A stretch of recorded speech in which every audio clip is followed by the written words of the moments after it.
Eh, la semana pasada nos quedamos a las puertas del capítulo 5. Habíamos visto la evolución de Mesopotamia y la evolución de Egipto durante estos últimos 2500 años, desde el 3500, el 4000 hasta el menos 1200, 1500. Pero vimos que a partir del 1500 se empiezan a producir acontecimientos en el resto de Oriente Próximo que van a ser muy significativos para la historia que va a continuar a partir de ahora. A partir del 1200, 1300, terminan de producirse un cúmulo de movimientos migratorios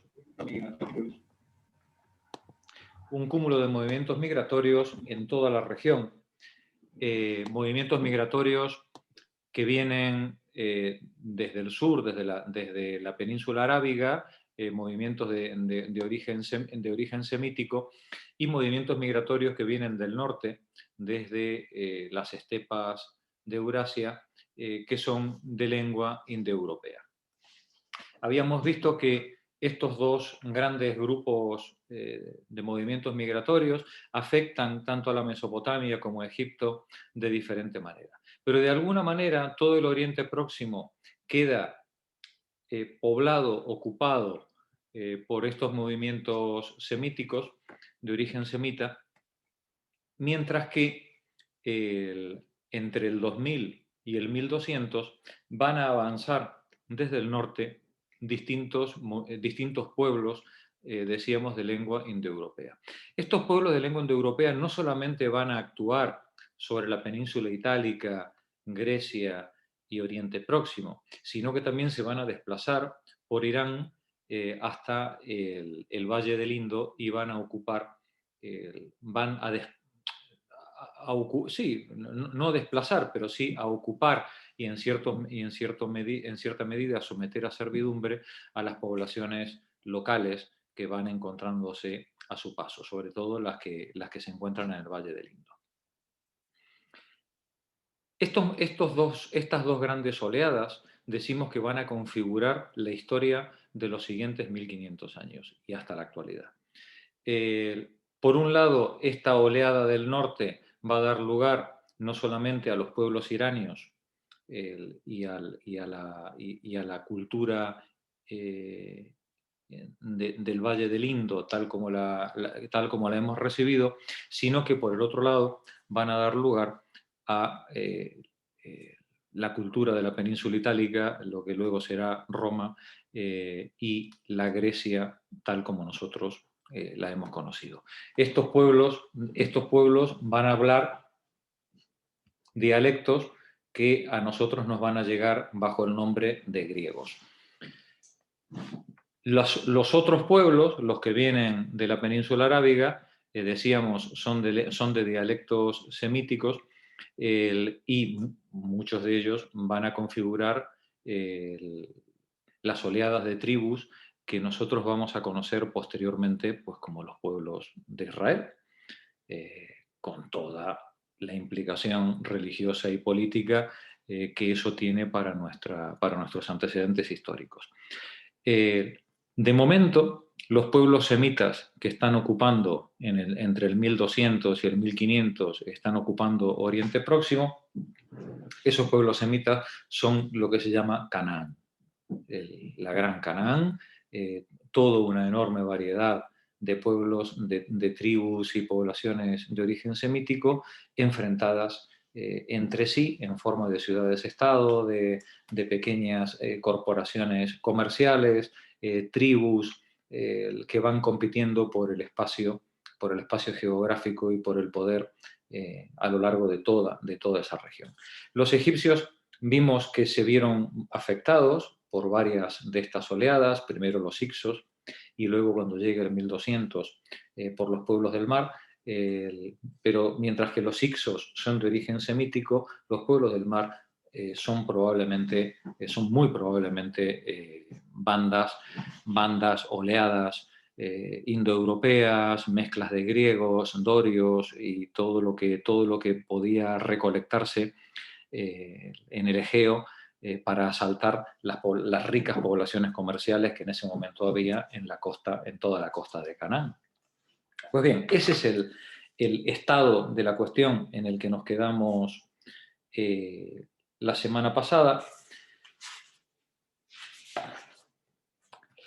Y cuando ahora hablemos de estas nuevas civilizaciones que nos presenta el autor, el historiador, en este capítulo, estas nuevas civilizaciones que van a aparecer entre el 1500, 1600 y el 1000 en toda esta región, o en esta parte de la historia que estamos estudiando, son principalmente, pues, qué pasó con los hititas en esa cuña que reciben entre los enfrentamientos con los pueblos semíticos y las nuevas invasiones indoeuropeas que están llegando. ¿Qué pasó con estos hititas? Un pueblo que era totalmente desconocido hasta hace prácticamente un siglo atrás, porque fue barrido, porque en el 1200 fue barrido, desapareció del mapa, y también dos pueblos muy importantes que también fueron barridos y desaparecieron del mapa,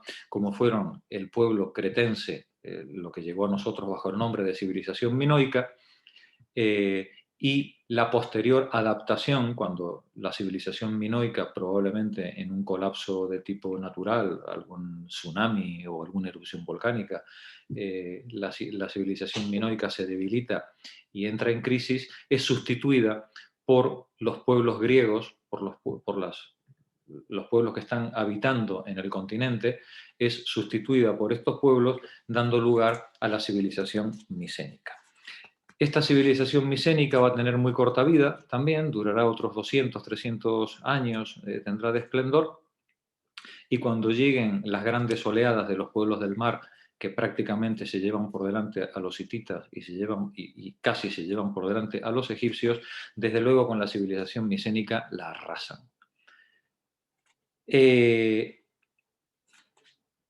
Estas tribus en marcha, decíamos que también irán hacia el Valle del Indo y darán lugar a todo lo que hemos conocido a partir de ahí como la cultura hindú, que nos ha llegado hasta nosotros con toda su religión y formas políticas.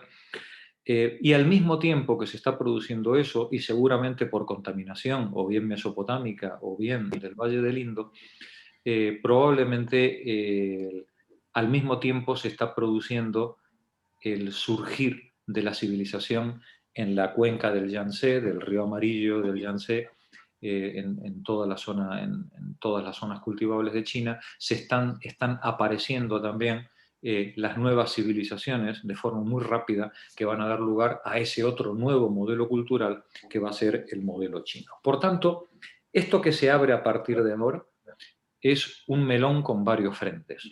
Tiene varias cuestiones que vamos a ir viendo a lo largo de las próximas sesiones. Por un lado, el declive de Egipto, el declive completo y la desaparición de la cultura mesopotámica tal como la conocimos hasta ahora, y la aparición de nuevos pueblos. Los pueblos de habla griega, y los pueblos del Valle del Indo, la civilización del Indo y la civilización china. De la civilización del Indo y de la civilización china lo veremos muy por encima. Lo vamos a ver muy por encima porque es un mundo completo, aquello, pero ha tenido muy poca influencia sobre la cultura occidental. La civilización del Indo y la civilización china han empezado a influir sobre la cultura occidental a partir, pues, de la modernidad. En la época que nosotros queremos entrar, que es en la filosofía griega, en la época del helenismo, la cultura del Indo y la cultura china no tienen ninguna influencia. No así la egipcia, la mesopotámica y todas estas migraciones semíticas e indoeuropeas en las que sí nos vamos a detener durante pues un poquito, ¿vale? Un poquito, tranquilidad, llegaremos a Grecia pronto. La zona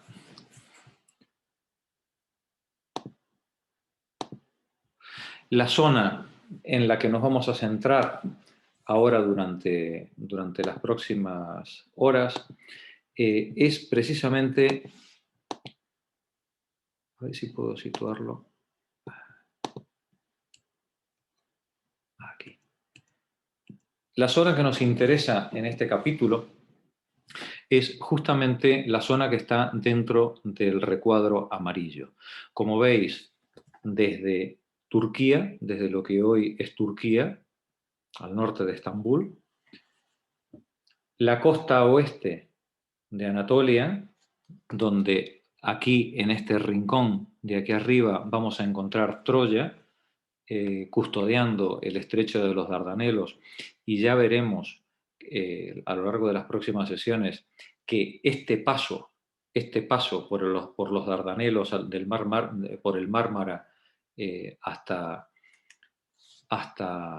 el Mar Negro va a ser decisivo para la cultura griega, porque todos los suministros de cereal de la Grecia clásica van a provenir,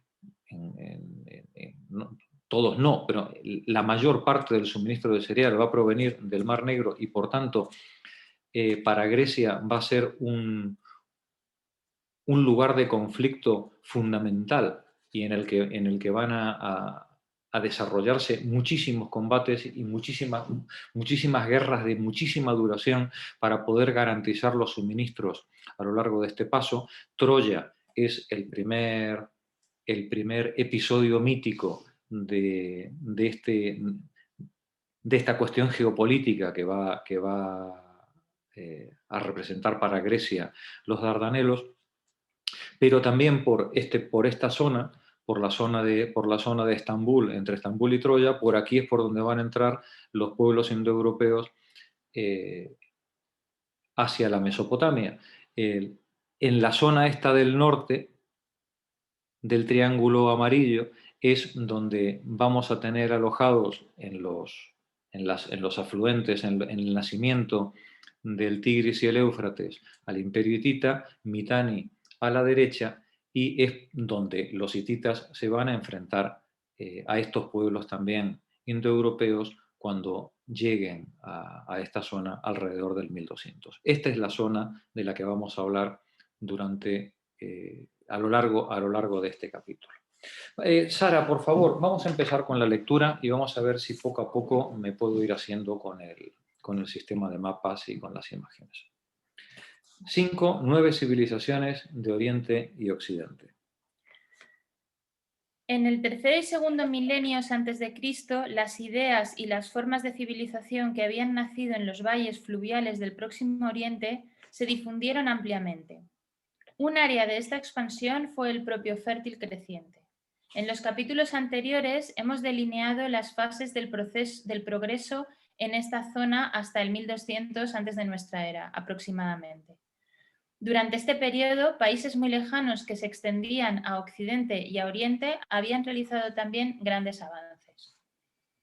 En la relativa rapidez o lentitud con que progresaron las más remotas zonas de Eurasia, podemos ver el reflejo de la condición geográfica sobre la historia de los hombres.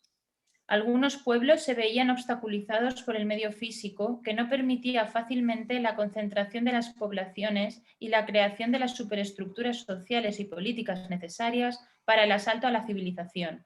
Entre estos podemos enumerar a los que vivían en el lejano norte, en regiones desiertas y en montañas.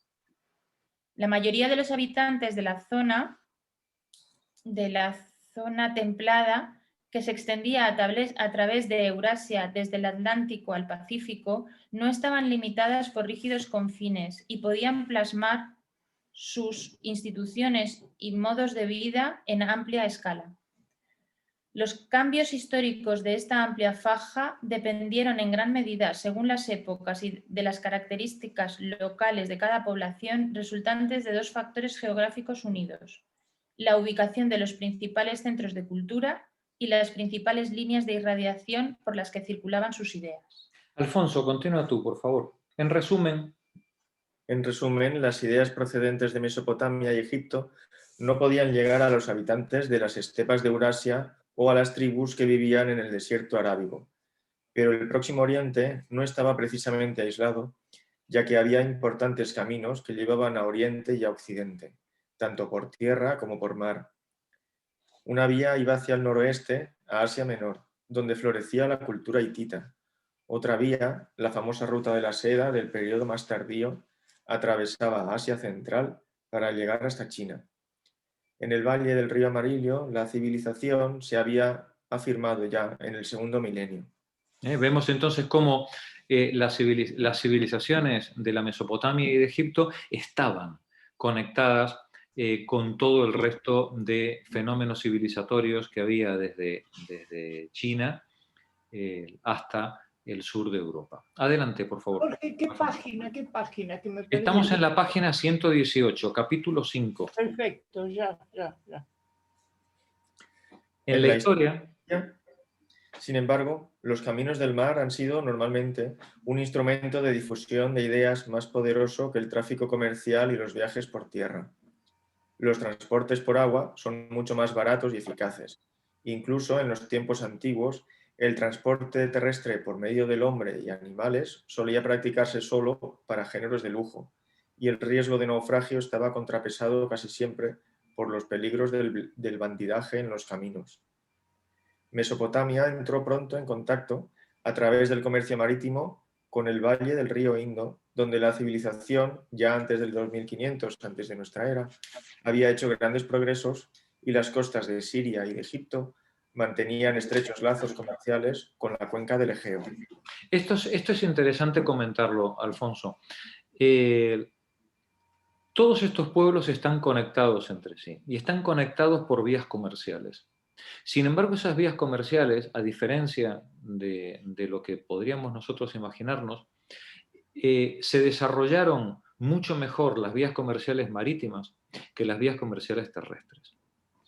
A los problemas terrestres, a la ausencia de caminos, que recordemos que los caminos hasta Roma no se desarrollarán de forma intensiva y extensiva, la ausencia de caminos hacía muy difícil el tráfico terrestre, y solamente se traficaba por tierra pues las cosas que tuvieran, que compensaran por su valor y pequeñez el transporte por tierra. Pero el tráfico masivo, desde el momento en el que se inventó la navegación, fue por mar. Primero por río, pero finalmente por mar en cuanto los navegantes se atrevieron a salir. Vimos cómo los egipcios iban hasta el norte prácticamente hasta Anatolia, y vimos cómo los mesopotámicos bajaban hasta el Mar Rojo o inclusive hasta Somalia, y por el otro lado iban hasta el Valle del Indo, estableciendo lazos comerciales. Era navegación de cabotaje, evidentemente, es decir, a nadie se le ocurría salir con esos barquitos de vela y de remo a mar abierto, entre otras cosas porque nadie sabía lo que había en mar abierto. Pero cuando de vez en cuando alguien le arrastraba una tormenta y conseguía volver, poco a poco se iban abriendo nuevas rutas comerciales y nuevos puntos de interés para todas estas civilizaciones que así fueron colonizando el Mediterráneo y abriéndose por el Índico hacia el este a lo largo de todas estas centurias. Termina, por favor, el capítulo, Alfonso. El gran salto adelante. El gran salto hacia adelante que se produjo en la cuenca del Egeo interesa enormemente a la historia occidental. La mayoría de Europa continental estaba tan alejada, tan separada por las montañas y tenía un clima tan distinto que sus habitantes siguieron viviendo en el Neolítico hasta el primer milenio antes de Cristo. El desplazamiento hacia el sureste de Europa de pueblos que llegaron a los estrechos valles griegos y hasta las islas del Egeo ha de enlazarse con los movimientos contemporáneos en el Próximo Oriente. Hacia el 2000 antes de nuestra era, los habitantes de Creta habían creado la civilización minoica, en contacto con la cual los habitantes de la tierra firme griega produjeron la civilización micénica.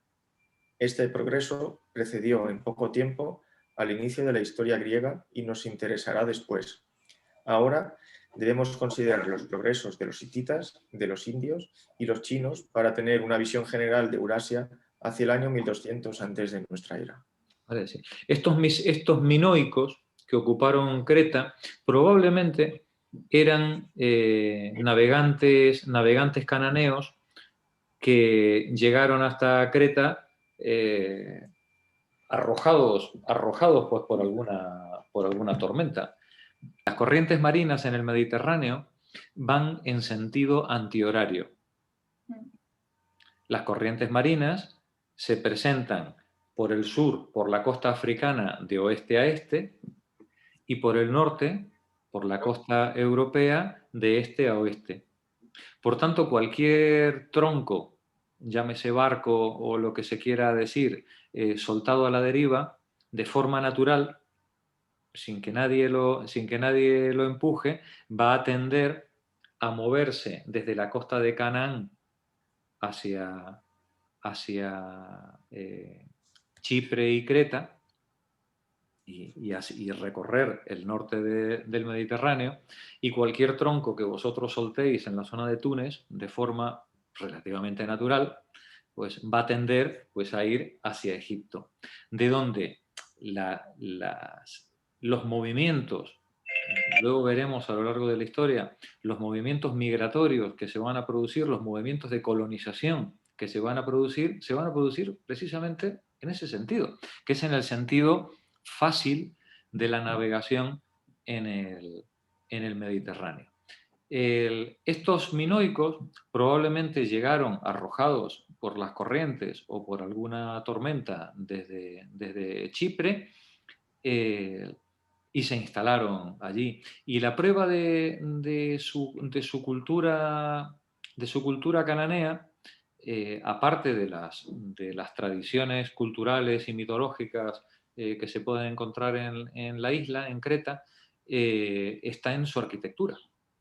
La arquitectura minoica es una arquitectura con una fuerte influencia oriental que no se va a ver luego en la Grecia, que es indoeuropea, es decir, que tiene otros orígenes culturales, ¿no? Pues bien, esta civilización minoica va a ser también, digamos, el resultado de estos movimientos comerciales, de navegación, de todos estos pueblos cananeos que a lo largo de estos 1500 años, 2000 años, van a ir expulsando gente y colonizando todas las márgenes del Mediterráneo, pues prácticamente hasta la época de los romanos, ¿no? Continúa la lectura, Alberto, por favor. Asia Menor y los hititas. Descubrimiento de los hititas. En la Biblia, en las tablillas de Amarna y en otras fuentes del Próximo Oriente hay algunas referencias al pueblo hitita, que si no, habría sido ignorado hasta tiempos más recientes. A partir de 1906, las excavaciones realizadas en los montes de Asia Menor centro-septentrional, en una localidad llamada en turco Bogaz-Koy, sacaron a la luz una ciudad con muros majestuosos, templos, palacios y archivos que contenían más de 10.000 tablillas en caracteres cuneiformes. Algunos de estos documentos están escritos en acadio, hurrita y en lenguas afines que pudieron leerse en el momento del descubrimiento. Otros estaban escritos en lenguas desconocidas, pero pronto los investigadores, encabezados por el checo Bedřich Hrojný, desvelaron sus secretos. Se descubrió así que los reyes de Katusas, así se llamaba la ciudad en los antiguos tiempos, hablaban una lengua indoeuropea, además del hitita de la clase en el poder. Se usaban otras dos lenguas indoeuropeas, el luvita y el palaico, y también una lengua aparentemente más vieja no indoeuropea. Hoy los hititas ocupan en la historia el puesto que les corresponde como uno de los pueblos más importantes del segundo milenio antes de nuestra era. presentan especial interés a los ojos de los historiadores debido al hecho de que fueron el primer grupo indoeuropeo que alcanzó un nivel civilizado y, por tanto, los primeros que pueden estudiarse con cierta claridad.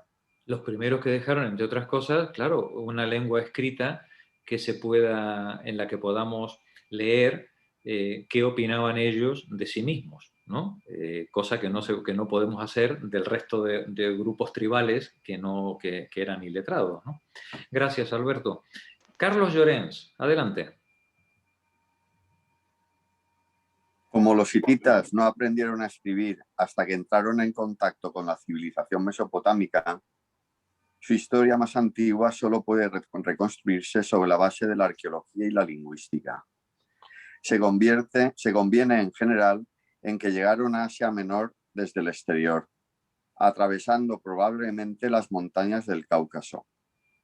Este movimiento parece relacionado con el gran fenómeno de migración de los pueblos indoeuropeos, que se verificó a finales del tercer milenio o a comienzos del segundo. En cualquier caso, las recientes excavaciones parecen reforzar cada vez más la hipótesis de que los invasores llegaron a Asia Menor bastante antes del 2000 a.C. En una de las primeras oleadas, ¿no?, de los movimientos indoeuropeos. Adelante, Carlos. Esta región es un vasto altiplano, caliente en verano y frío en invierno, limitado por montañas que impiden, aunque no por completo, las comunicaciones con los mares al norte y al sur y con el fértil creciente. Mientras que las regiones costeras están bien irrigadas, en parte, la zona interior, Anatolia propiamente dicha, está en ciertos puntos completamente desierta.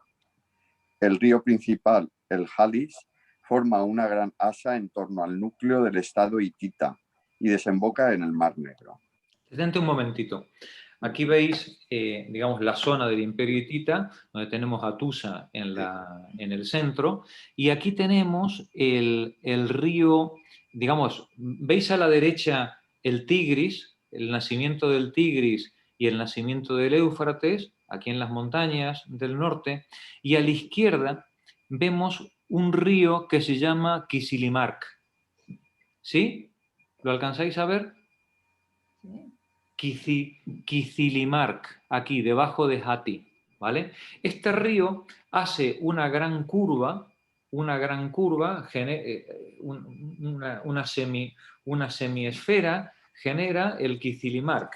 Este Kizilimark es el que el autor llama Alis. Alis es en griego, es el nombre griego. El nombre en turco hoy de este río es Kizilimark. Los hititas le llamaban Marasintilla y los turcos Kizilimark, ¿vale? Aquí, en la curva de este río, es donde va a tener, donde se va a hacer fuerte este pueblo que hemos conocido como los hititas. Continúa la lectura, Juan, por favor. ¿Historia? Historia política de los hititas hasta el 1200. Historia política de los hititas hasta 1200. Aunque en varias localidades de Anatolia se hayan descubierto hace poco algunas aldeas agrícolas antiquísimas, parece que el progreso de la región fue muy lento. La llanura de Cilicia, al sureste, que es casi un apéndice de Siria, progresó con más rapidez. En el otro extremo de Asia Menor, en la zona costera norte-occidental, que está frente a Europa, se han hallado asentamientos de cierta importancia. El más famoso es la fortaleza de Troya, que se fundó hacia el 3000 a.C. y que a partir de entonces sufrió muchas transformaciones en respuesta a las influencias de Europa y del interior de Asia Menor. Vale, detente un momentito, Juan. Aquí vemos el mapa de la zona de actuación de los hititas y nos dice el autor que esta zona del sur, la zona de Cilicia, al norte de lo que hoy es Siria, es en esta desembocadura de estos ríos donde se produce en los primeros avances civilizatorios. Esta zona de Kisuwadna que tenemos aquí, o la Taruntasa con Tarso, Eura, Iura, a la izquierda. Esta zona de aquí es donde se van a producir los primeros movimientos civilizatorios, y en la zona norte del río Alice es donde se van a implantar los hititas. Continúa la lectura Juan Viñoles. En el interior, uno de los más notables testimonios del progreso en el tercer milenio lo da una serie de tumbas reales descubierta en Alaka Uyuk, que contienen muchos objetos de oro y plata de refinado trabajo y también objetos de hierro. Cuando los hititas se civilizaron, y esto ocurrió de forma bastante rápida, se produjo una profunda transformación. Al parecer, cierto número de reinos, incluidos los de Arzawa y Kizuwatna, al sudoeste y en Cilicia, respectivamente, sufrieron un proceso de evolución a comienzos del segundo milenio. El estado más importante era el que se estableció en la gran Asa del Halis, el estado de Kati. Su enérgico rey, Katushili I, se puso a la cabeza de sus nobles guerreros a mediados del siglo XVII antes de nuestra era y consiguió conquistar el predominio sobre sus vecinos, incluidos los de Arzawa. En esta época, Katusas se convirtió en capital. Los inmediatos sucesores de Katushili penetraron a través de la cadena del Tauro en el país de los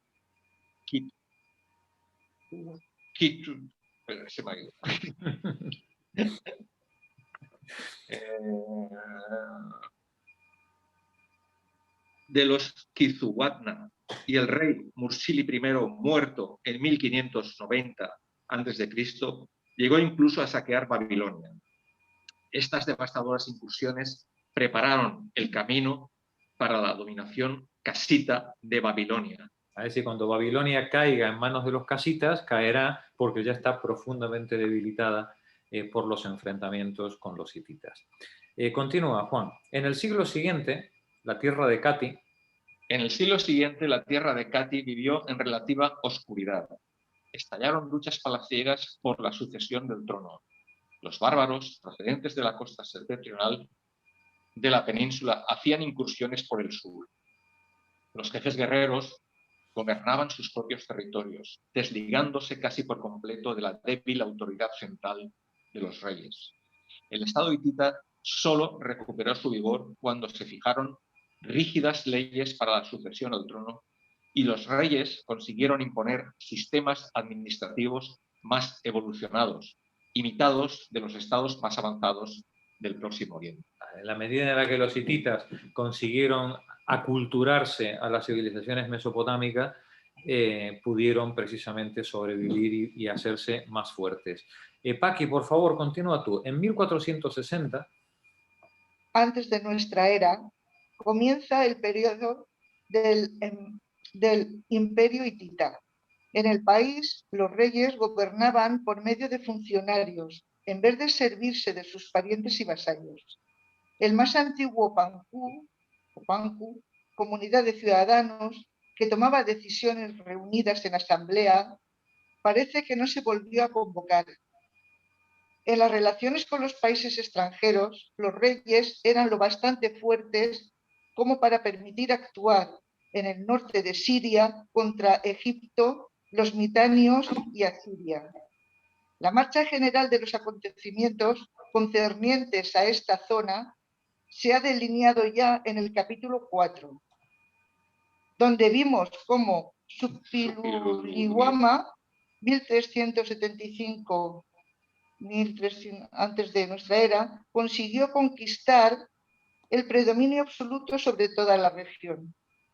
En esta época, el palacio y las ciudades de Katusas se habían ampliado mucho.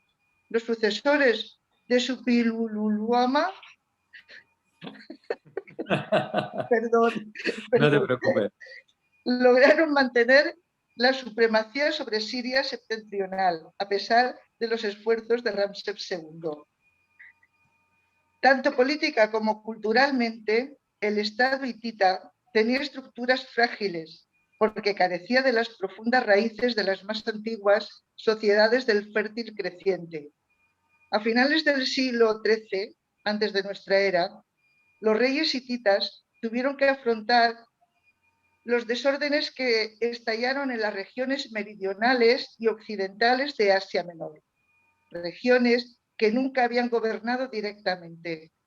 Empezaron a surgir dificultades de carácter interno y poco después del 1200 antes de nuestra era, su reino desapareció para siempre, sepultado por una nueva oleada de invasores indoeuropeos que irrumpió desde Europa a través del Esponto. El Helesponto es la otra manera de nombrar el paso de los Dardanelos, ¿vale? La unión de Anatolia con Europa, ¿no? Adelante. Bajo estos pueblos, el más importante de los cuales era quizás el pueblo de los frigios, Asia Menor sufrió un brusco proceso de regresiones y permaneció a un nivel incivilizado hasta alrededor del año 800 antes de nuestra era. Gracias, Paqui. Detente un momentito. Aquí tenéis el mapa de la situación de Egipto y el Imperio hitita hacia el 1300, en la época de la famosa batalla de Kadesh,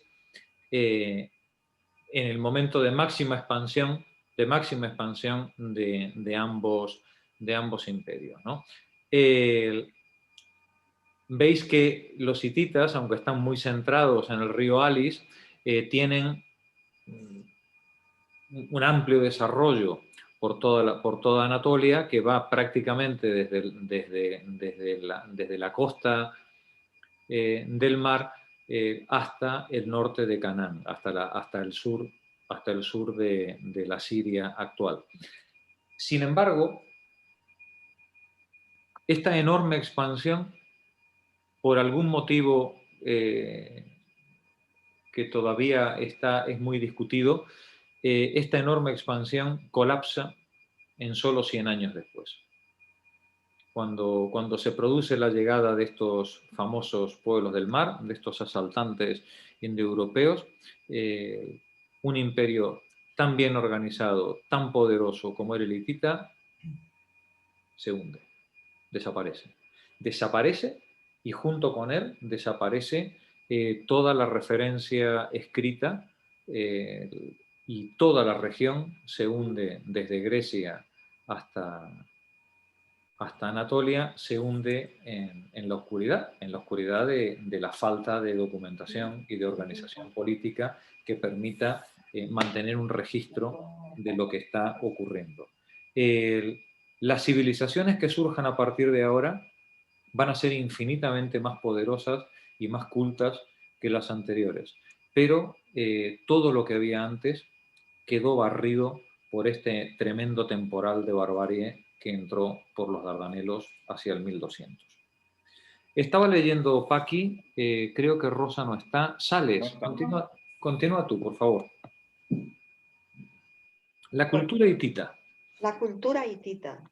La cultura hitita, que abarca el periodo desde 1600 a 1200 antes de nuestra era, dependía en gran medida de los modelos mesopotámicos. Sobre todo en el periodo del imperio, estos se habían filtrado en gran parte hasta Asia Menor mediante los hurritas. En el territorio que rodeaba a la capital, la principal forma de escritura era la cuneiforme, y más de la mitad del léxico hitita tenía raíces no indoeuropeas. Junto a los caracteres cuneiformes, para escribir el dialecto luviano, había un tipo de jeroglífico hitita que se utilizó en Siria septentrional hasta el primer milenio antes de nuestra era y que se ha interpretado hace solo 10 años. La escritura se empleaba tanto para fines religiosos como civiles. Una particularidad de la literatura hitita, sin paralelo en ningún estado contemporáneo del Próximo Oriente, es el tono sincero de los discursos de los reyes y los largos preámbulos históricos que anteceden a decretos y tratados. Estos relatos históricos tenían un valor en sí, mientras que las inscripciones de los reyes de Mesopotamia eran manifestaciones de devoción de los reyes hacia los dioses. Los documentos hititas se limitaban a contar al lector lo que había ocurrido. La escritura cuneiforme se introdujo quizá deliberadamente para recoger las palabras y las hazañas de los reyes. Además de las cartas y las relaciones, se han encontrado también códigos legales, cuyos principios generales estaban fundamentalmente recogidos de los de Mesopotamia. Los castigos diferían según la clase social del culpable, pero la pura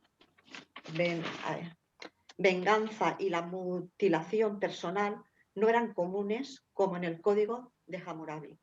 Los comerciantes estaban rígidamente protegidos y los artesanos formaban un grupo social perfectamente caracterizado.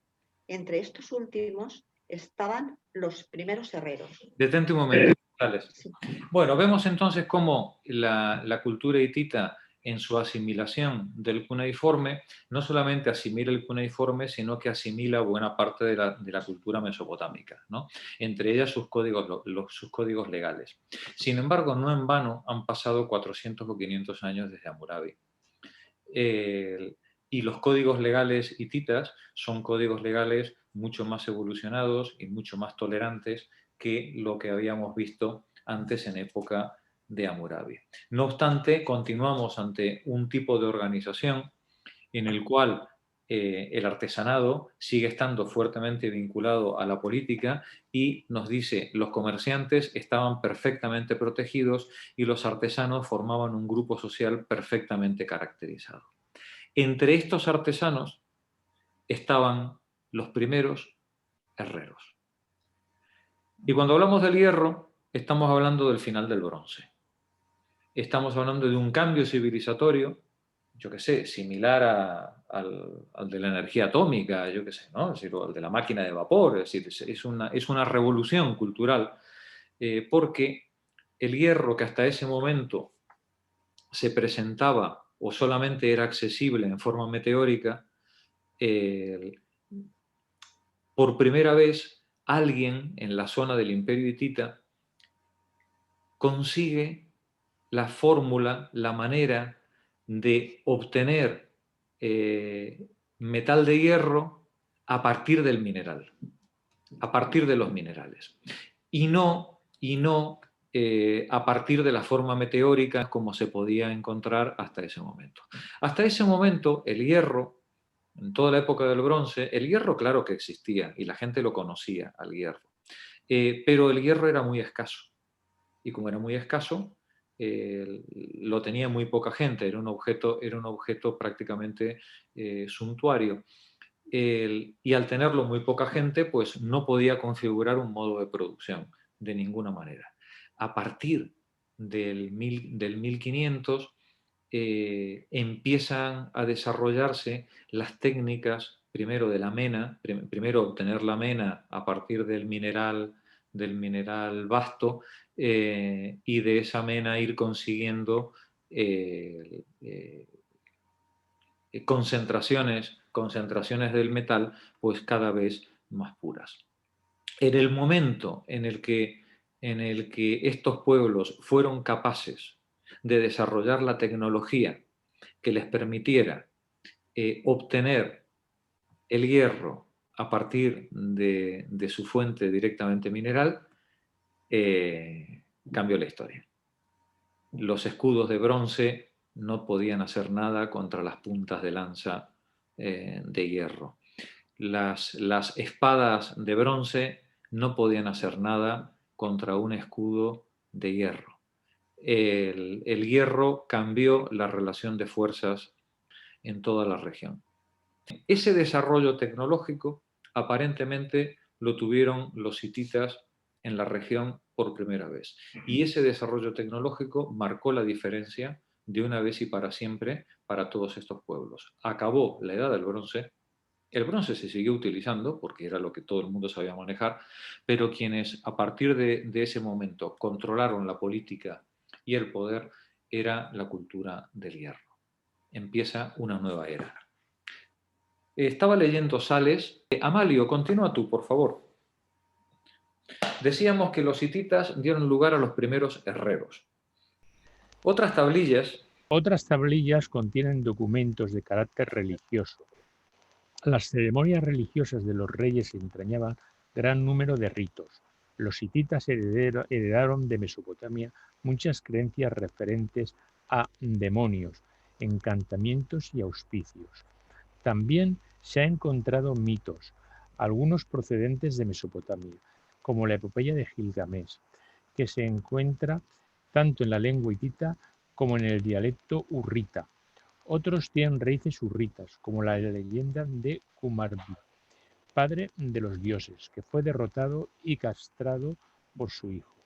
Esta leyenda llegó hasta Grecia a través de Fenicia y sirvió para explicar la victoria de Zeus sobre Crono. Fijaos cómo se contaminan unas civilizaciones a otras, ¿no? Hemos visto cómo llegan los mitos egipcios o los mitos mesopotámicos a nosotros. Bueno, pues aquí tenemos un mito hitita que se incorpora también a la mitología griega. Adelante, Amalio. Los mitos y las artes demuestran claramente que la religión hitita fue sobre todo influida por los hurritas. No aparece en ella ninguna divinidad indoeuropea, como entre los mitanios y los casitas.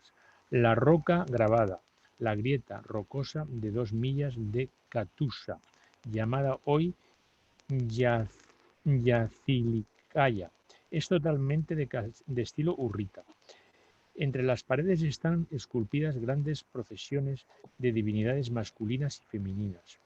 Una procesión está guiada por la diosa solar hurrita Eva, que los hititas asimilaban a su diosa solar de la ciudad santa, Arinna. La otra procesión está guiada por su esposo, el dios hurrita del tiempo, Tesub, divinidad muy adecuada a un país de frecuentes tormentas. Sin embargo, había algunos personajes del arte y de los mitos que eran de origen local y eran figuras secundarias. Telipinu, un dios de la agricultura, desaparecía cada año y se dormía, y le despertaba la picadura de una abeja. La llegada del nuevo año se celebraba con grandes fiestas, en las que los sacerdotes representaban un antiguo mito en el que un dragón moría a manos del dios del tiempo. Detente un momentito, Amalio. Vamos a ver la roca grabada de Yazilikaya. Sí.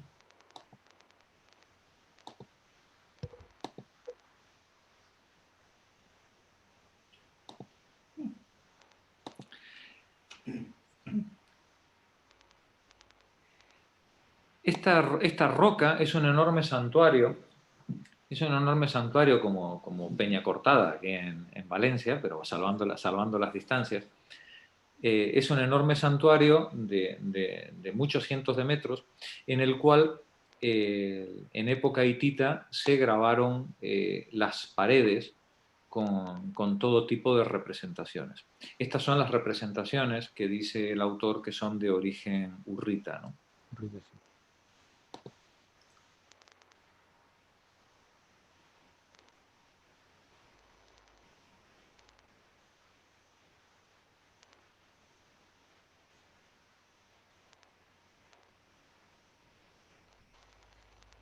Veis todos los frisos grabados en piedra, esculpidos, ¿no?, en las paredes del corredor.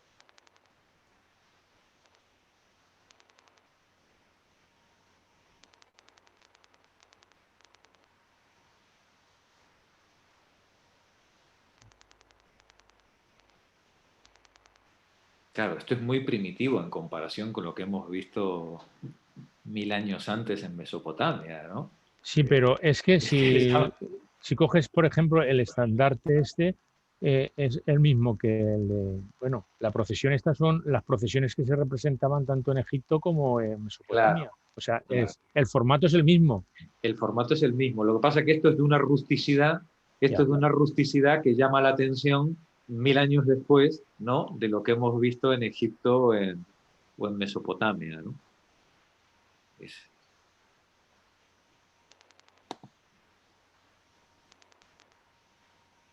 Aquí tenéis el famoso carro hitita. con el eje centrado.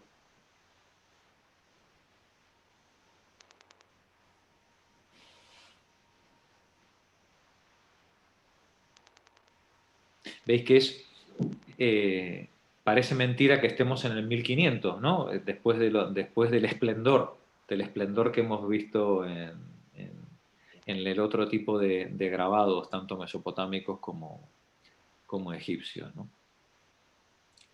Estaba leyendo a Maleo. Continúa la lectura en Víctor Romaní.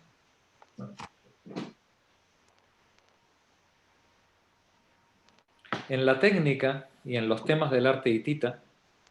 En la técnica y en los temas del arte hitita se manifiesta con mucha evidencia la gran deuda de los hititas con los más antiguos tipos de sociedad civilizada.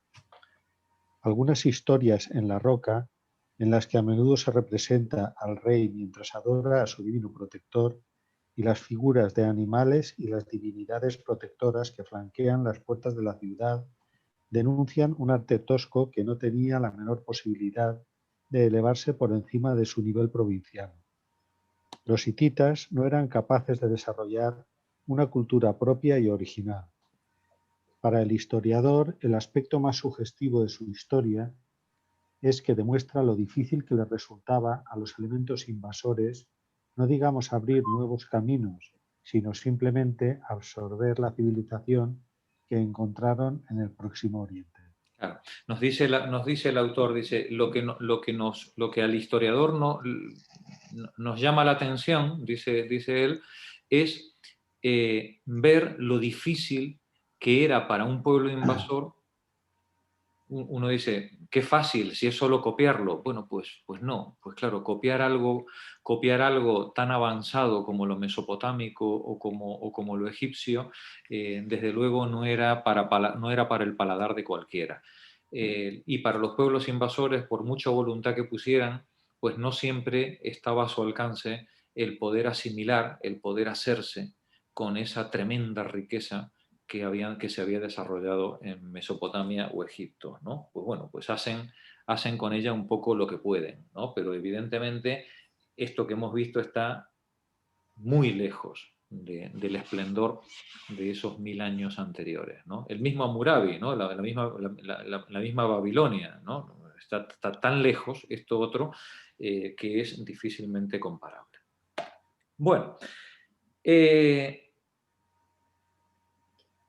el siguiente párrafo que vamos a leer, que es el del mundo minoico micénico, a mí me gustaría introducirlo con un texto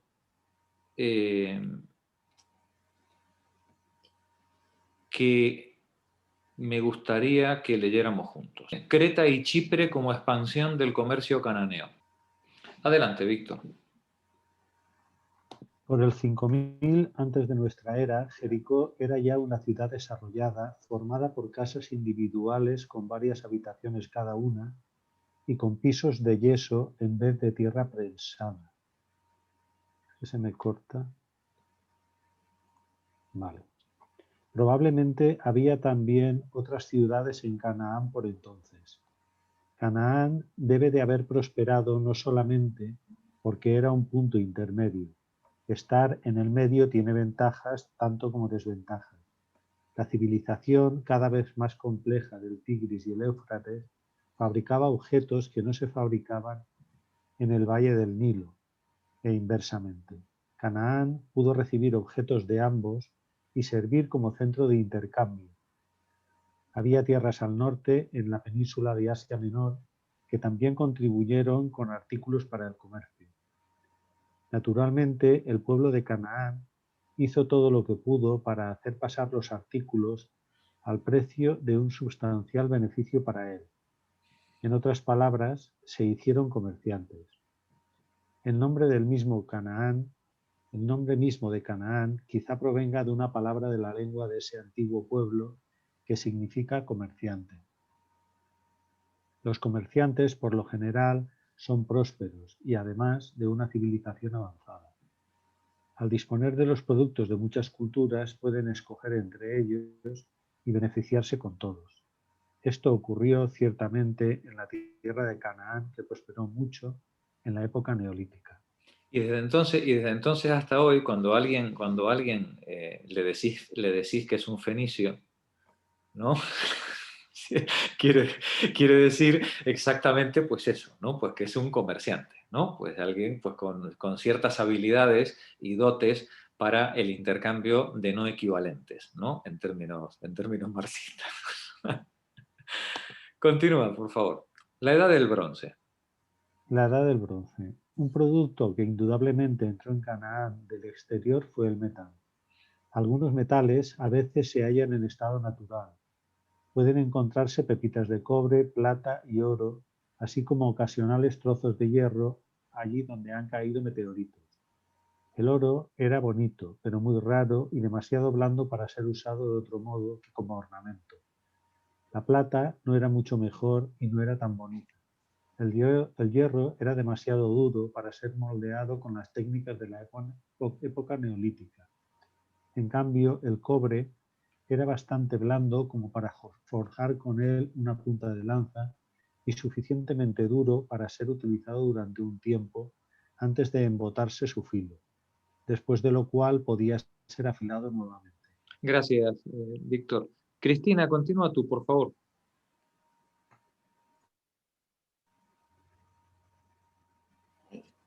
La gente empezó a usar trozos de cobre forjados a martillo junto con la piedra. De las culturas que lo hacen se dice que están en el periodo calcolítico, de las palabras griegas que significan cobre y piedra. El periodo calcolítico se inició en aquellos lugares donde había probabilidades de encontrar pepitas de cobre. Cuanto más comunes son las pepitas, tanto antes aparece dicho periodo. No sabemos exactamente dónde ni cuándo se usó el cobre por primera vez, pero ciertos indicios de que apareció en la península del Sinaí, tal vez ya en 4500 a.C. En todo caso, tribus con una cultura calcolítica entraron en Canaán, no mucho después del 4000 a.C. Sus rastros fueron hallados por primera vez en excavaciones realizadas en un sitio llamado Tel Eilat, el Gasul, inmediatamente al este del Jordán, y a unos 15 kilómetros al sudeste de Jericó. Por esta razón, a ese pueblo calcolítico se lo llama gasuliano. Los gasulianos parecen haberse concentrado en el sur de Canaán. Se han excavado asentamientos de ellos cercanos a Beerseba, que es la ciudad importante más septentrional de Canaán. Allí se han encontrado rastros de una permanente industria del cobre. Una industria semejante involucra más que el mero uso de pepitas. Se descubrió de algún modo que ciertas rocas azules, si se las calienta intensamente, dan cobre. Tal vez se construyeran hornos de carbón sobre ellas. Entre las cenizas se hallaban rojizos trozos del metal, y quizás en algún momento alguien estableció una relación entre los hechos. La piedra, un mineral que contenía cobre, era mucho más común que las pepitas de cobre, de modo que la provisión de esto aumentó muchas veces. Daos cuenta de la importancia que tiene este asunto, porque en Mesopotamia y en Egipto no había cobre. De tal manera que cuando Mesopotamia y Egipto quieren utilizar el cobre para poder desarrollar su cultura, la tienen que llevar de otro sitio. Lo tienen que importar, es decir, la actividad que hacen estos pueblos comerciales, permitiendo las idas y venidas, estos intercambios de materias primas entre unas regiones y otras, son fundamentales para el desarrollo precisamente de estas regiones. Continúa, por favor. La utilización del cobre. La utilización del cobre proveniente de minerales acarreó complicaciones, pues el cobre no era siempre de la misma calidad. De algunos minerales se obtenía un cobre rojizo y no muy duro. El obtenido de otros era casi amarillo y quebradizo o rojizo, pero muy duro. Un tipo particular de cobre era especialmente bueno para fabricar herramientas, pues era excesivamente duro y mantenía el filo por largo tiempo. Posteriormente se descubrió la razón de ello. Los minerales que lo producían eran impuros, y además del cobre contenían otro metal, el estaño. Cuando se obtenía cobre en presencia de un poco de estaño, la mezcla, el bronce, era mucho mejor que cualquiera de ellos aisladamente. Con el tiempo, los hombres aprendieron a buscar minerales de estaño para agregarlo deliberadamente al mineral de cobre antes de calentarlo. El bronce llegó a ser de uso común, y durante 2000 años fue empleado para fabricar herramientas y armas con preferencia a todo otro material. Este periodo es llamado la Edad del Bronce. La Edad del Bronce comenzó alrededor del 3100 antes de nuestra era, y Canaán entró en ella casi inmediatamente. El uso del bronce se difundió lentamente. Por ejemplo, solo en el 2000 antes de nuestra era, Europa occidental entró en la Edad del Bronce. La Edad del Bronce hizo más duras las guerras. Las armas de bronce eran más efectivas que las de piedra, y las medidas defensivas debían ser también más eficaces. A comienzos de la Edad del Bronce, las ciudades de toda Canaán se rodearon de murallas cada vez más poderosas. Cada ciudad trató de someter a su dominio la mayor cantidad posible de tierras de labranza y custodió sus fronteras. Una ciudad que se considera una entidad independiente y con un aparato militar propio es una ciudad-estado. Por el 2500 antes de nuestra era, Canaán, en plena Edad del Bronce, era un conglomerado de tales ciudades-estado. En este periodo, las civilizaciones de Egipto y Sumeria adquirieron mayor complejidad. Gracias, Cristina. Rosario, continúa tú.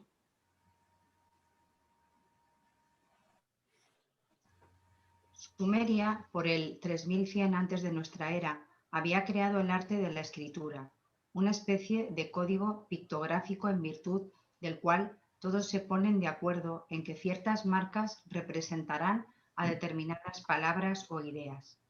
La idea de la escritura fue rápidamente adoptada por los egipcios, pero estos inventaron su propio código, que era mucho más bello que el de los sumerios. La escritura era un modo tan conveniente de llevar registros y transmitir instrucciones que echó raíces en casi todas las culturas a las que llegó desde fuera. Más aún, la idea surgió independientemente en diversos lugares de la Tierra. Los chinos inventaron su propia escritura, por lo que sabemos, y lo mismo los indios mayas de América Central. La mera existencia de la escritura elevó la civilización e hizo posibles otros adelantos. A medida que Sumeria y Egipto creaban una cultura cada vez más compleja, producían una mayor variedad de objetos deseables y una creciente disposición a comerciar para obtener aquellos objetos de los que no disponían. Por ello, Canaán, a mitad de camino entre ellos, floreció. Canaán, con sus minas de cobre, a mitad de camino de los centros civilizados, era el lugar ideal en el que un comerciante podía asentarse. Cuando veamos más adelante algunas de estas poblaciones, como por ejemplo Ugarit, por ejemplo, en una casa de comercio de Ugarit se encontraron documentos escritos en 7 lenguas, tablillas. Tablillas en sumerio, en sánscrito, en egipcio, ¿no? Es decir, el comerciante era el nodo por el cual pasaban los distintos representantes de las otras culturas en ese trajín, en ese ir y venir de materias primas, poder, relaciones políticas y dinero. Algunas de las ciudades cananeas más grandes llegaron a cubrir una superficie de 100.000 a 200.000 metros cuadrados. Para proteger a la ciudad de Megido, se construyó una muralla que tenía 8 metros de espesor. Algunas de las ciudades cananeas de la época estaban situadas a orillas del mar, hecho que habría de tener la mayor importancia. El agua es una vía para el comercio mucho mejor que la tierra. Esta es accidentada e irregular, y arrastrar por ella cargas pesadas es una tarea ardua y lenta. Para hacer posible el comercio terrestre es menester construir caminos, y para hacer factible la labor se necesitan terrenos lisos y llanos. Además, hay que disponer de vehículos con ruedas para eliminar la fricción, y deben usarse animales que arrastren los vehículos. El agua, en cambio, es uniforme y llana. Las balsas de madera flotan en ella aunque lleven pesadas cargas. Los ríos que se usaron por primera a tal fin fueron el Nilo y el Éufrates, cuya corriente llevaba automáticamente las balsas y sus cargas aguas abajo. Navegar agua arriba es más difícil, aunque es posible conseguirlo con velas, si hay viento favorable, o con remos si no lo hay. Los diversos tipos de barcos, grandes estructuras cóncavas, podían llevar cargas más pesadas sin hundirse, y eran más fáciles de impulsar por el viento o los remos. Un gran peligro para la navegación eran las tormentas. La lluvia y el viento pueden destruir hasta los barcos más fuertes. Pero esa posibilidad no era muy grande en los ríos. Las tormentas no eran frecuentes en el Éufrates y prácticamente inexistentes en el Nilo. En todo caso, si había inconvenientes de cualquier género, un barco fluvial podía llegar enseguida a la costa cercana. Las cosas no son diferentes en un mar abierto, como el Mediterráneo. Allí las tormentas son mucho más intensas que en los ríos y las olas pueden actuar como arietes.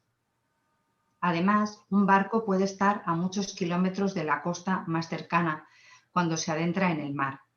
Si hay tormenta, el barco puede no lograr ponerse a salvo en la costa, o si llega a la costa puede tratarse de un lugar inhóspito y ser destruido contra las rocas.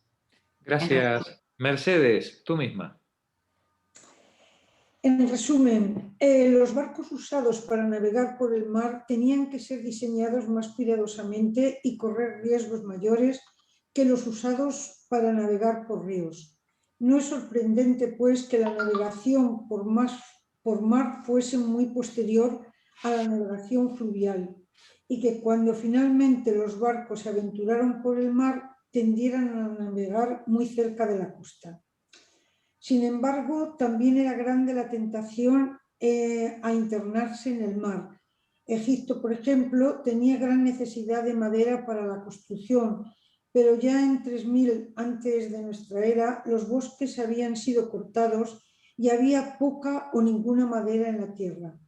Pero había hermosos árboles de cedro en las cadenas montañosas de Canaán. Sus troncos eran por lo común altos y rectos, y podrían servir como pilares para sostener techos. A tal fin, los egipcios también podían usar pilares de piedra, pero la madera era mucho más liviana, más barata y más fácil de manejar. Pero ¿cómo podrían llevarse troncos de cedro a Egipto? Podrían ser arrastrados por todo Canaán y a través de la península del Sinaí, pero las dificultades eran tremendas. Era mucho más fácil llevarlos a algún lugar conveniente de la costa cananea, ponerlos en barcos y transportarlos a Egipto por mar, hasta la desembocadura del Nilo. Un lugar al menos conveniente era la ciudad de Biblos, situada sobre la costa mediterránea a 270 kilómetros al norte de Jericó. Biblos parece haber sido fundada en una época tan remota como el 4500 antes de nuestra era. No es tan vieja como Jericó, pero hubo periodos de la historia en que Jericó estuvo deshabitada. Esto no ocurrió con Biblos. Algunos historiadores sospechan que esta es la más antigua ciudad permanentemente habitada que ha existido sobre la faz de la tierra. Biblos. Biblos era el puerto más cercano a los bosques donde crecían los cedros. Después de llegar a Biblos se los podía cargar en barcos y llevar hasta la desembocadura del Nilo.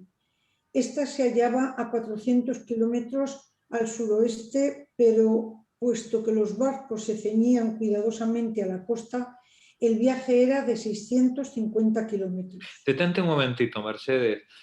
Juan, que es nuestro patrón de cabecera, patrón marino. Juan, ¿qué velocidad puede tener un barquito de vela primitivo como este? A ver, yo creo que deberían ir muy despacio, o sea, pues 2 nudos, 3 nudos, que es pues 5 o 10 kilómetros por hora. Vamos. Y encima si van costeando... Y solo de día, claro, y solo de día además, no de noche, claro.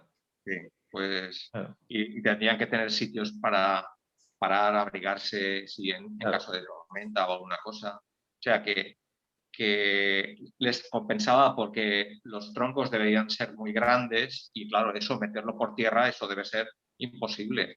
Claro. Pero la única forma de transportarlo sería por mar, por agua. Claro. Claro. Sí, pero vemos que es un viaje de 3 meses que se pegaba el barquito para poder hacer desde un sitio hasta el otro. Claro. Y encima, yo no sé, o sea, ellos pondrían algún tipo de vela o alguna cosa para que, digamos, la nave navegara. Porque imagínate eso a base de remo, puede ser aquello. Pues había vela. Sí, pero bueno, la vela, piensa que ellos no habían inventado todavía la vela, digamos el foque, ellos todavía no tenían foque, ellos usaban solamente la vela cuadrada, ¿no? Con lo cual, claro, o tenías viento de espalda o más te valía remar, claro. No podías ir, quiero decir que no podías ir de ceñida, ¿no? En la navegación, ¿no? Exacto. Claro. Eso es una técnica muy moderna, la del foque. Claro. Continúa la lectura. Mira, hablando de esfuerzo, Juan Ramón, nuestro... Continúa, Juan Ramón. El esforzado. Los barcos no retornaban vacíos. Se cambiaban los cedros por productos egipcios que eran llevados de vuelta a Biblos y vendidos. Un artículo que abundaba en Egipto era una caña que crecía en las orillas del Nilo. Se cortaban las cañas y se extraía de ellas la médula fibrosa del centro de su largo tallo. Se colocaban las largas fibras unas junto a otras y luego se ponían hileras transversalmente. Así se colocaban varias capas alternativas. Esas capas luego eran embebidas en agua y se las prensaba y se las dejaba secar al sol. El resultado final era una delgada y lisa lámina sobre la que era muy fácil escribir. No hubo en el mundo antiguo nada más conveniente como material de escritura que este producto de cañas egipcias que los griegos posteriormente llamaron papiro. De esta voz deriva la palabra papel, aunque el papel moderno se hace con materiales distintos y por procedimientos en un modo diferente. Naturalmente, a medida que el uso de la escritura se difundió por el mundo antiguo, creció la demanda de papiro. En siglos posteriores, Biblos fue un centro de comercio del papiro, hasta el punto de que los griegos comenzaron a llamar al papiro biblos y a un escrito hecho sobre un largo rollo de papiro, un biblión. De ahí viene la palabra Biblia. Claro. El plural de esta palabra, que significa una colección de tales rollos, era Biblia, de donde proviene nuestra palabra Biblia. Los cananeos, que guiaban sus delicados barcos bordeando la costa entre Canaán y Egipto, a veces eran alejados de la costa por tormentas. Si sobrevivían, podían llegar a la isla cercana. Dos grandes islas del Mediterráneo oriental, a las que probablemente llegaron de este modo, son las que ahora conocemos como Chipre y Creta. Eso es, súbelo. Chipre está a poco más... Para, si no me mareo. Chipre está a poco más de 160 kilómetros al oeste de Biblos, mientras que Creta se halla a 650 kilómetros al oeste. Chipre muestra claramente rasgos de la influencia cananea desde época temprana. Una vez descubierta, resultó ser un lugar sumamente conveniente para visitar luego, que era rica en mineral de cobre. Pues era rica en mineral de cobre. Que tanta importancia tenía para la edad del bronce. En verdad, la palabra cobre, kiprios, en griego, parece haber provenido del nombre mismo de Chipre, Kipros, en griego.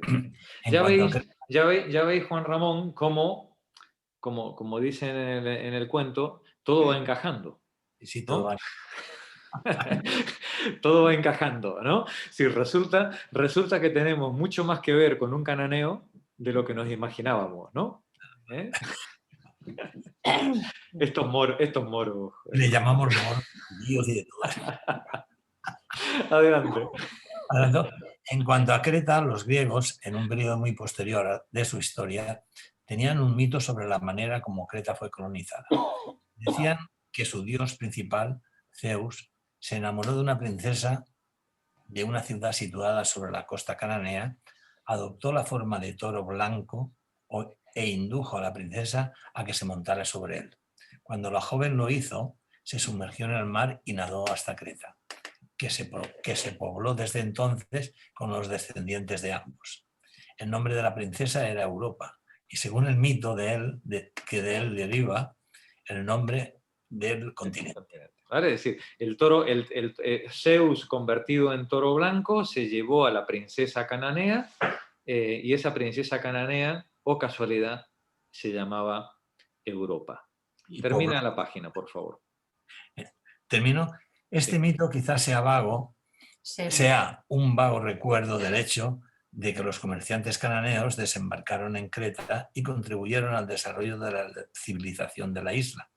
La primera forma de escritura creada en Creta aún no ha sido descifrada, pero parece expresar una lengua relacionada con los cananeos. ¿Vale? Se cree que el lineal A es la transcripción de una lengua de origen semítico, ¿no? Como lo es pues, la arquitectura y en general pues, la cultura minoica. Chelo, si estás por ahí... no, si es que ya estamos terminando. Termina tú, Juanra.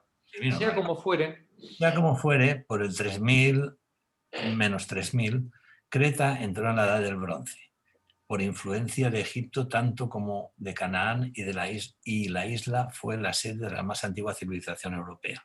También se convirtió en una tierra de comerciantes y llegó a competir con los cananeos por el dominio del mar. Gracias, Juan Ramón. La civilización minoica fue una civilización marítima y comercial. Tan poderosa, con una capacidad de navegación y con una flota tan poderosa que las ciudades minoicas no tenían defensas. Lo que vemos en los restos arqueológicos son ciudades abiertas. Los minoicos, los cretenses, vivían tan confiados de su poderío naval que no tenían ninguna necesidad de levantar murallas ni cosas así como hacían los cananeos o los mesopotámicos, es decir, en absoluto. Es decir, un cretense vivía absolutamente confiado de la capacidad de su flota.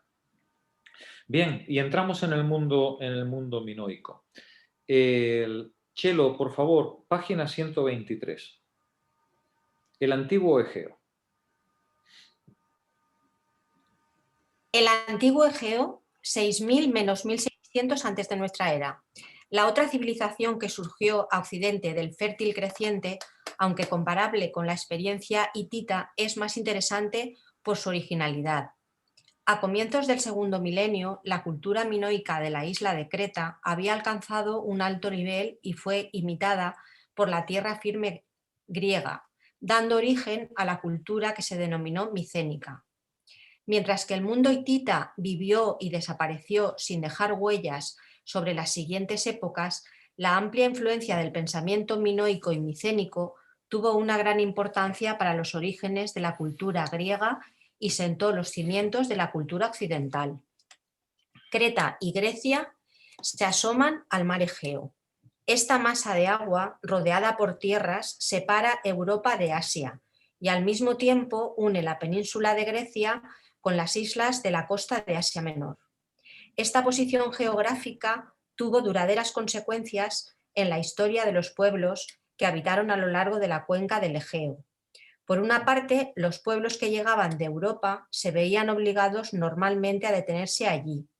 Por otra, las ideas del Próximo Oriente, llevadas por los comerciantes que navegaban por el Mediterráneo, llegaban con algunas dificultades hasta el Egeo, pero no podían penetrar con facilidad en la Europa continental.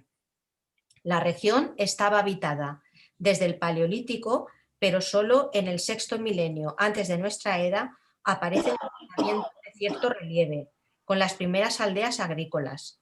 En la evolución de la cerámica, en la escultura de las figurillas, en el uso de los sellos, estas antiguas aldeas denuncian afinidades culturales, pero se encontraban bastante alejados como para desarrollar un sistema de vida diverso, aunque sumamente sencillo. Vale, es decir, lo que nos encontramos hasta el 2000 en la Grecia continental son poblaciones neolíticas de una vida muy simple, de una vida muy básica, que tienen y que hay, en la que podemos encontrar influencias, pero que no tienen capacidad para desarrollarse. Luego veremos en el siguiente milenio que una de las razones por las cuales, o una de las dificultades por las cuales este tipo de poblaciones no podía desarrollarse, era la escasa productividad de su tierra. Es decir, son tierras muy duras de trabajar, donde hay muy pocos excedentes alimentarios. Y en la medida en la que hay muy pocos excedentes alimentarios, no solamente hay poco que acumular, sino que también hay poco que robar. Hay poco para todo el mundo, ¿no? Es decir, hay poco para el que lo produce y lógicamente pues también hay poco para el que quiera aprovecharse de ello, ¿no? Con lo cual, pues claro, todas estas poblaciones vivían pues en una especie de autarquía muy básica, bien, tranquilamente, sin que nadie les molestara, porque ni tenían nada que ofrecer, ni nada que pudieran visionar los demás. Consuelo, por favor, continúa tú. En el tercer milenio, antes de nuestra era, la mayoría de las localidades griegas históricas estaban ya habitadas. Se conocía ya el trabajo de los metales y los jefes locales se habían vuelto lo bastante poderosos como para acumular notables tesoros de joyas de oro y plata, algunos de cuyos ejemplares han salido a la luz en Troya, en la costa asiática y también en otros lugares. En el pueblo costero de Lerna, próximo a la ciudad griega de Argos, de los tiempos históricos, se ha hallado la vivienda de uno de estos jefes. De 2 pisos, estaba hecha de ladrillos crudos cubiertos de estuco amarillo. Tenía cimientos de piedra y un tejado plano cubierto con tejas de terracota. El material almacenado en esta casa de las tejas estaba marcado todo con el sello del propietario, y la abundancia de objetos importados es un testimonio del comercio con las islas del Egeo, las Cícladas, y con la isla de Creta. En Grecia, esta época se llama Heládico Antiguo. En Creta, donde hubo una cultura bastante similar, se denomina Minoico Antiguo. Vemos cómo el comercio va desarrollando pequeños focos de expansión en los cuales, pues bueno, pues hay gente pues, que va traficando con los elementos que puede ir intercambiando entre unas regiones y otras, ¿no? El comercio aparece como el elemento de difusión y de desarrollo principal en estas pobres aldeas neolíticas que han ido sobreviviendo a lo largo de los miles de años anteriores, ¿no? Estos focos comerciales son los que van a ir dando la seña de identidad a los nuevos agrupamientos humanos que van a ir apareciendo. Continúa, por favor, Consuelo. Hacia el 2000. Hacia el 2000, antes de nuestra era, la Casa de las Tejas fue destruida y las ruinas de otras muchas localidades del interior griego atestiguan un brutal asalto. Si se piensa en los acontecimientos contemporáneos en el Próximo Oriente, parece bastante probable la hipótesis de que la causa de todas estas destrucciones fuera la oleada de invasores indoeuropeos y cómo la escritura comenzó a usarse en Grecia en los siglos inmediatamente posteriores. Podemos afirmar con seguridad que el pueblo invasor hablaba la lengua griega. Vale. Como resulta que la lengua escrita empieza a utilizarse precisamente a partir del 2000, a partir de 1800, 1600 en Grecia, y esa lengua escrita es griega, se puede llegar a la conclusión de que esta oleada invasora era una oleada de tipo indoeuropeo. Continúa, por favor. Los invasores se asentaron en las pobres aldeas agrícolas que habían encontrado. Localidades importantes más tardías como Atenas, Tebas y Corinto llevan nombres no griegos, pero tendían a retirarse un poco de la costa. El siguiente periodo, el Heládico Medio, 2000 a 1600 antes de nuestra era, fue una época indiferenciada en la que conquistadores y conquistados aprendieron a convivir. Pero a Creta no llegó este trastorno y allí la vida continuó con su ritmo normal. ¿Qué nombre nos llega a nosotros cuando leemos la mitología o leemos la Ilíada o la Odisea?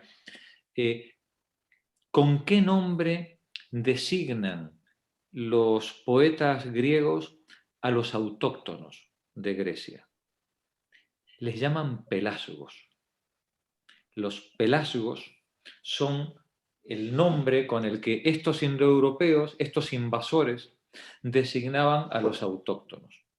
Y a lo largo de toda la mitología siempre vamos a ver, inclusive de la literatura posterior, que cuando se habla de un pelasgo, siempre se habla de un paleto, ¿no? El pelasgo es bueno, no siempre, pero bueno, en general, digamos, se usa de forma despectiva, ¿no? Son los pelasgos, ¿no? No como nosotros, que somos los aqueos, o somos los dorios, o somos los espartanos, ¿no? El agricultor, ese pobre de toda la vida, ¿no? Ese es el pelasgo, el de la tierra, ¿no? Digamos, en esta literatura y en esta mitología se puede ya rastrear el conflicto, la presencia, la llegada de ese pueblo invasor y cómo ese pueblo invasor se asienta y se va asimilando junto con las aldeas neolíticas previas que había antes de esta invasión. Y en los nombres de muchas localidades y en muchos términos del vocabulario griego clásico podemos encontrar palabras que no son griegas, lo que muestra la mixtura de las lenguas de ambos pueblos en esa asimilación recíproca en la que invasores e invadidos pues bueno, pues terminan haciendo una cultura común, que es lo que primero sería la cultura micénica y luego, después de la Edad Oscura, nosotros ya conoceríamos a través de los romanos como los griegos, ¿vale? De hecho, los griegos nunca se llamaron griegos. Los griegos eran la Hélade, ¿no? Los griegos es la palabra utilizada posteriormente para designarles, ¿no? Como en Argentina a los españoles los gallegos, ¿no?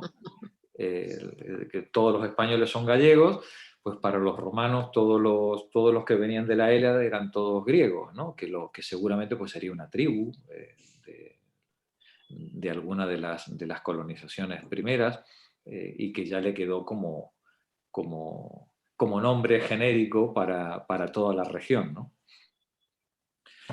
Continúa, por favor, Consuelo. El esplendor minoico, 2000 a 1400 antes de nuestra era.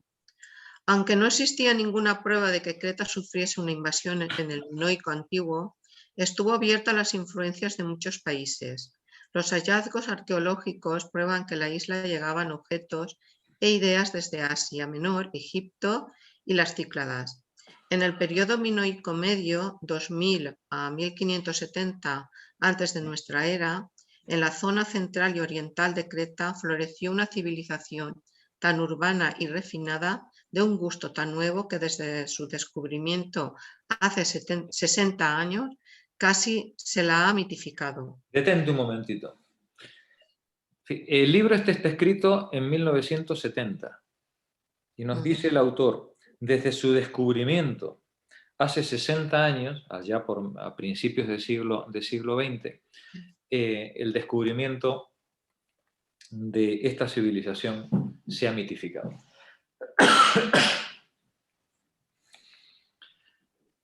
De la civilización minoica no se sabía nada. Y no se sabía nada porque se creía que todo era cuento, mitología de la civilización griega.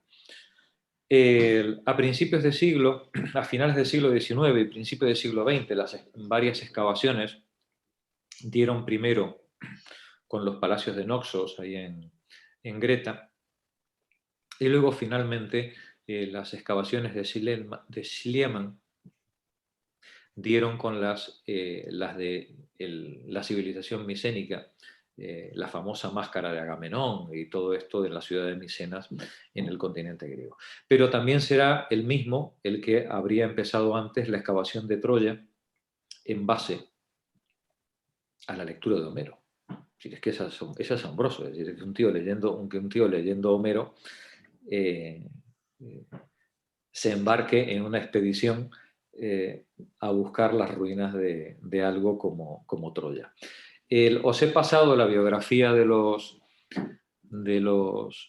descubridores porque es tan apasionante como el descubrimiento. Merece muchísimo la pena que le echéis un vistazo y que disfrutéis con lo que era un aventurero, como el espíritu de los aventureros del siglo XIX y principios del siglo XX, verdaderos Indiana Jones de la arqueología. Seguramente hicieron barbaridades porque no tenían los conocimientos ni las técnicas que luego se desarrollaron, y seguramente pues estropearon buena parte de lo encontrado, pero gracias al ímpetu que ellos pusieron, bueno, pues cosas como la civilización, como Troya o como la civilización micénica o la minoica, vieron la luz.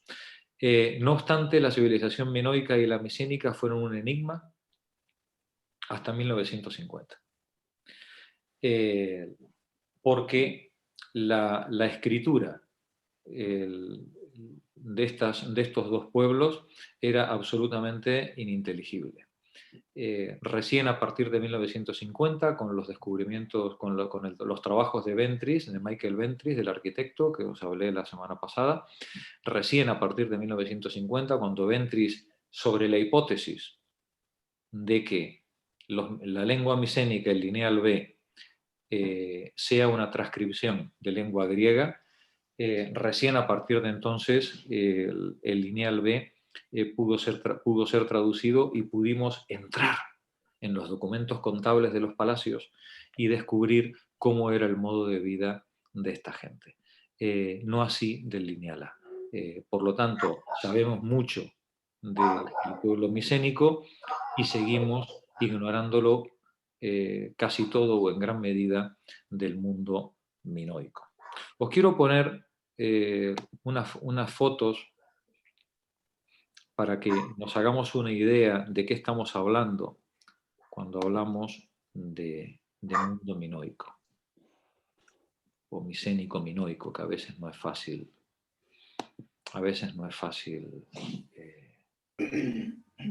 discernir.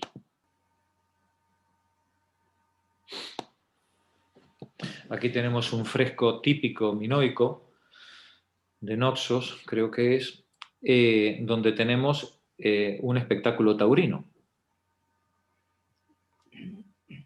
No sé si os dais cuenta que los chavales están toreando el toro, pero haciendo acrobacias sobre él, ¿no? Es decir, al toro se lo maltrata en el sentido de que, bueno, pues le hacen todo tipo de perrerías, y es una especie de juego acrobático jugándose la vida con respecto al toro, ¿no? Esta civilización del toro es la que va a dar luego el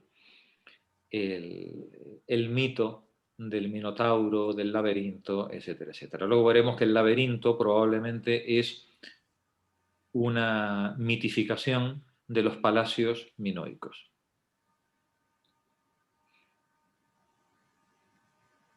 Qué bonito. Un toro hombre, el Minos. Mirad la belleza, comparad esto con lo que hemos visto de los hititas, ¿no? Esto es más parecido, esto es una mix. Aquí, digamos, hay más una combinación entre lo egipcio y lo mesopotámico, ¿no? En esta elegancia, la belleza pictórica, la representación, el naturalismo de la figura, el aspecto lúdico, ¿no? No hay aspectos militares en la representación minoica, ¿no? Esta es la famosa máscara, esto ya es micénico, esta es la famosa máscara atribuida a Agamenón, encontrada en Micenas, dentro del tesoro de Atreo. Pero esto es minoico, otra vez, Creta. Atención a la belleza de las expresiones, ¿eh? Nada que ver con la rusticidad que habíamos visto en las páginas anteriores. Una representación naturalista de un señor pescando o con productos de la pesca. esta especie de animal fantástico, ¿no? Medio pájaro, medio león, medio todo mezclado. Son pinturas, frescos en las paredes. Aquí dos muchachos jugando al boxeo, al pugilato.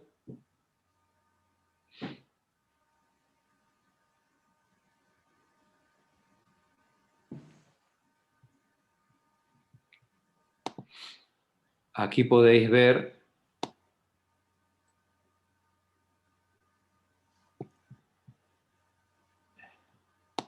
el nivel de sofisticación que puede tener la artesanía minoica.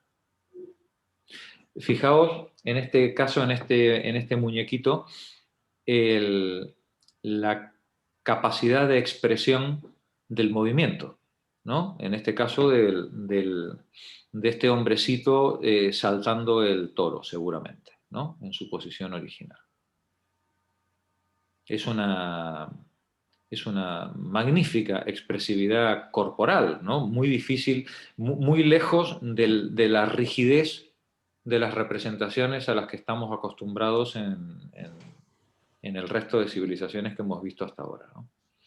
Mirad la joyería, en este caso de oro repujado.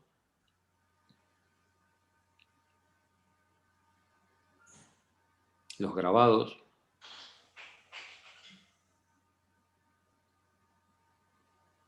Escultura. En este caso, arquitectura, ornamentación de edificio, ¿no?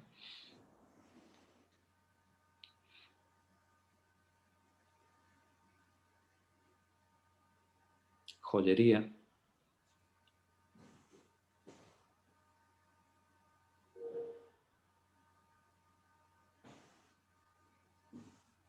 Mirad los frescos. Todas las habitaciones dibujadas, pintadas, pero no, nada militar, nada es todo lúdico, naturalista,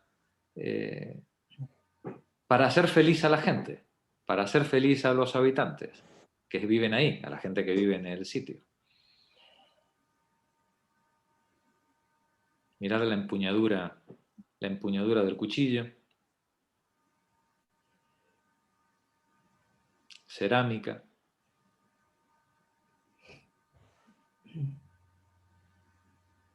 Collares, en este caso. Pectorales. Mirad el labrado de las vasijas, el nivel de perfección que tiene este trabajo.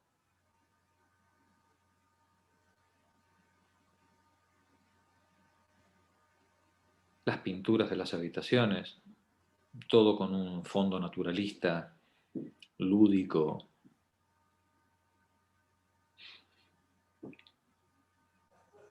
Tenemos unos animales en el campo, monos parecen ser.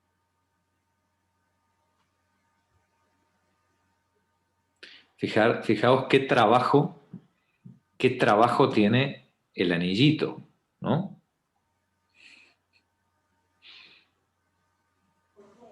Esta es una pintura, esto es una procesión fluvial, una procesión de barcos pintado en una pared. Lo que pasa es que la resolución de esta pintura, que es enorme, solamente la vais a poder apreciar a gusto en vuestro ordenador cuando os pase la foto para que lo podáis ver bien en detalle, dibujo por dibujo. Veis con los delfines, ¿no? Es una procesión fluvial de barcos, ¿no? De barquitos. Aquí tenemos una representación urbana. Podría ser pintura contemporánea esto, ¿no? Esto podría ser un cuadro de cualquiera de nuestros museos de Bellas Artes contemporáneos, ¿no?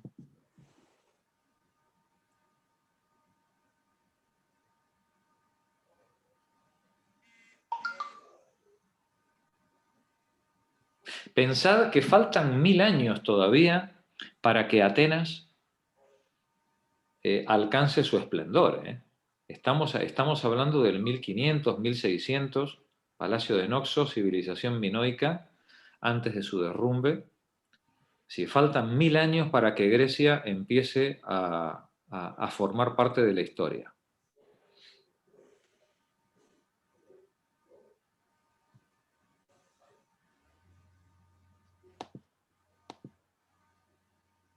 Aquí tenemos otra representación del Salto del Toro.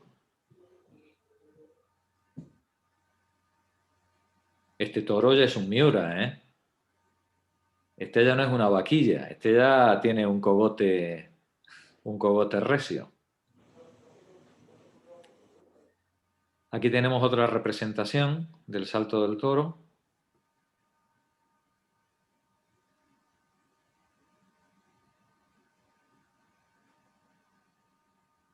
Esta imagen siempre me generó inquietud. Parece más una corrida moderna, el sufrimiento del animal en la corrida moderna, pero probablemente es parte de mi mirada, no de lo que hay ahí.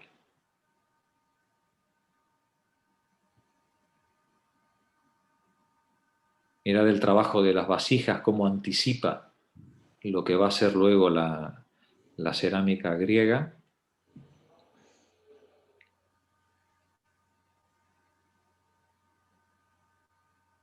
El bronce.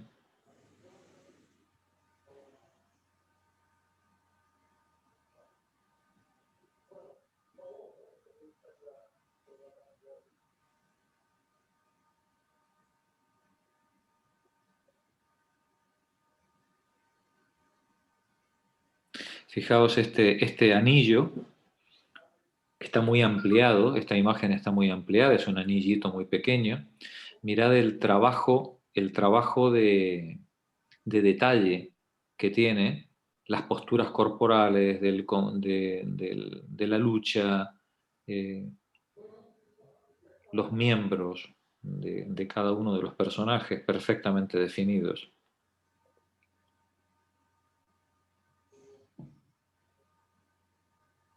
Esta es una funda.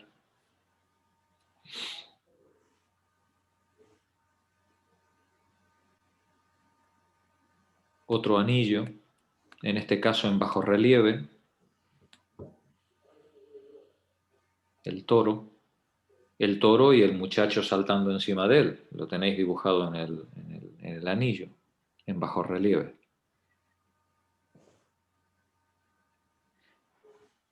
La diosa de las serpientes, característica de la cultura minoica. Los púgiles. Bueno, ya veis que cuando hablamos de cultura minoica estamos hablando de cosas serias. Si os parece bien, el viernes que viene nos ponemos a la lectura de la cultura minoica. Pero empezaremos la lectura por el homenaje que le hace Chadwick a Michael Ventris, que os pasé por el chat, ¿vale? Empezaremos la lectura por ahí y luego seguimos con el libro, ¿vale? De acuerdo. Muy bien. Vale, Muy buenas bien. tardes. Vale. Buena semana, Buenas chicas. tardes. Hasta luego. Buenas tardes. Buenas tardes. Chao. Chao, chao. De mayo.